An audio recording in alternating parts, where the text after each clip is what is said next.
I'm Kai Ling and it's time for the news on Razor Top 5. First up, an H1N1 update. As of today, there are no human cases of influenza A H1N1 in Singapore. There were also no additional cases for investigation today.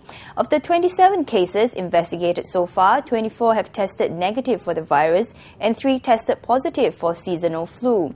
But the authorities are not taking any chances. The home quarantine order came into effect today and 3 have already been issued. Under the order, the person must stay at home throughout the quarantine period. If symptoms develop, he or she has to go to the CDC for assessment. Daily temperature taking has also started in schools. The Mexican embassy has raised concerns about the Singapore government's decision to impose a temporary visa requirement on all Mexican nationals in light of the recent flu outbreak. Mexico's ambassador to Singapore described the measures as unjustified and unnecessary.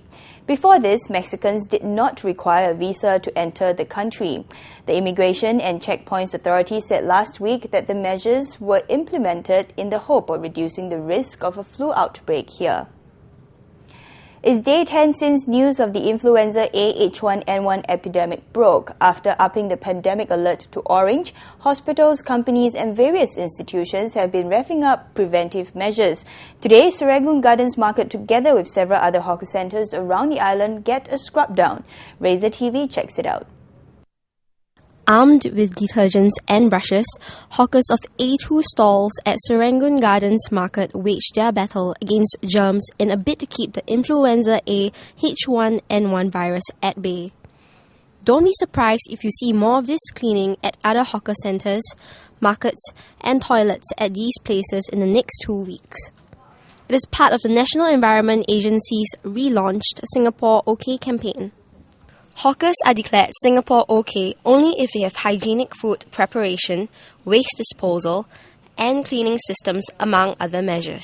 And what's important is that the cleaning is as thorough as you can make it to be, and also to bring some effort into it. It takes a bit of extra effort. Like, for example, they will have to close their stores for a few hours. That means loss of income. But in the longer term, it translates into greater confidence and more people will come and patronize this market itself. All this to raise hygiene levels with Singapore on orange alert from the H1N1 flu. Apart from raising hygiene standards, the campaign aims to drive home another point.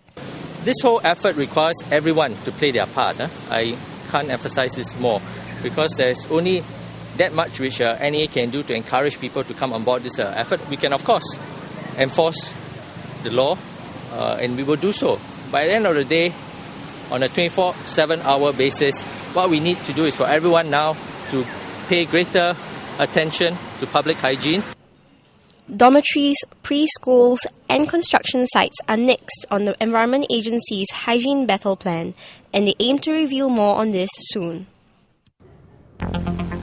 Now here's a look at Singapore in 60 seconds. ERP charges at the PIE Slip Road into CTE will be reduced starting today. Between 8 and 8:30 a.m., ERP is at $3, down from $3.50. And from 8:30 a.m. to 9 a.m., motorists have to pay $4, down from $5. Senior Minister Goh Chok Tong is down with chickenpox and has been admitted to Singapore General Hospital. He is expected to be discharged in a week. Mr. Peter Benedict Lim will be the Commissioner of the Singapore Civil Defence Force starting May 20th. He takes over from Commissioner James Tan Chang Seng, who is stepping down after 17 years at the helm.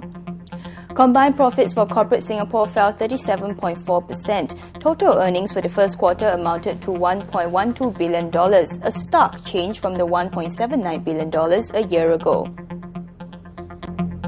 And that was our Singapore Minute. Now back to Razor's Top 5.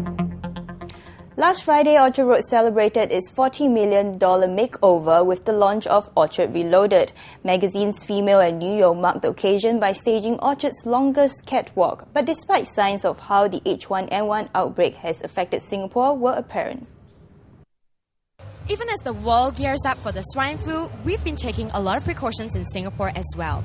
At the launch of Orchard Reloaded at Ngee Ann City, more than 500 guests that attended the event today were screened for their temperatures and had their contact details taken down. When we had the alert that is orange, we decided to actually set up a temperature measurement for all the models, all our security guards, all our helpers, and as well as the guests. This is to make sure that we have make sure that they are well, and number two is to make sure that we have their contact details. So if anything is anybody within this event is affected, we are able to contact everyone and do the necessary ministry instructions. Does it affect logistics at all? Well, we have a few counters open, so things move very well, and guests were very cooperative. We start pretty much 10 minutes later, but quite on time. Now, all the models also for this particular event were all foreign, so does that pose any problem as well? Well, immediately what we did also was to check up where they came from and how long were they here. Did they arrive only recently? So we actually checked everyone to make sure that they weren't from the countries that were affected, that had to be quarantined. Of course, if they had to be quarantined, we will not take the risk of having them come in with the show. Are there any precautions that the Orchard Road Belt will be taking at this point of time?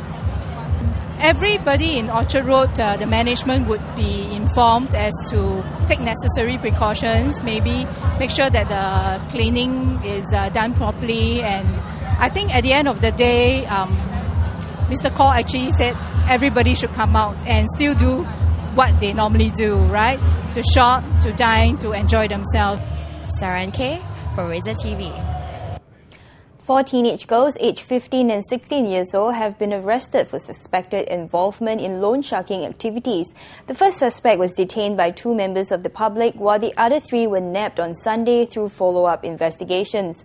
A marker and paint was found on the first suspect. First-time offenders found guilty of loan shark harassment face a fine of between $4,000 and $40,000 or a jail term of up to 3 years or both.